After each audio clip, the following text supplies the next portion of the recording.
Die aksie van die 2013 Kruiwenweek is amper op 'n einde. En volgens die jong bokke afrigter Dawie Trond is die talent by vanjaar se toernooi van 'n baie hoë standaard.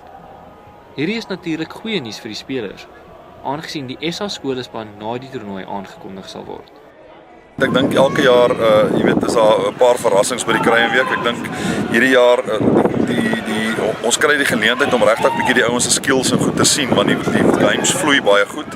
En ek moet sê die skill level lyk baie hoog, jy weet, so ek dink ons is baie tevrede en dit lyk baie goed. Byvoorbeeld ook nie die skolespan haal nie, weet. Het is nie rede om in sak en afstand te gaan sit nie, weet. Daar is dit obviously is 'n goeie platform, maar daar is moontlik ander geleenthede ook. Of Nee, verseker, ek dink daar's, jy weet, as 'n mens gaan kyk deur die geskiedenis van die baie groot name wat op die ouen vir Suid-Afrika gespeel het, is daar 'n hele klomp wat nooit SA skole gespeel het nie, en daar's ook 'n hele klomp wat nooit dalk vir die Kruiwenweek gespeel het. En so die ding is net, ek glo dit kom na ouens toe wat regtig hard werk en wat glo, en as hy dit in hom het om te glo hy is die beste en hy hou aan werk, is daar altyd 'n geleentheid om deur te kom. Daar was hierdie jaar saam met ons al reeds 3 spelers gewees wat nie in een van daai verteenwoordigende spanne gespeel het.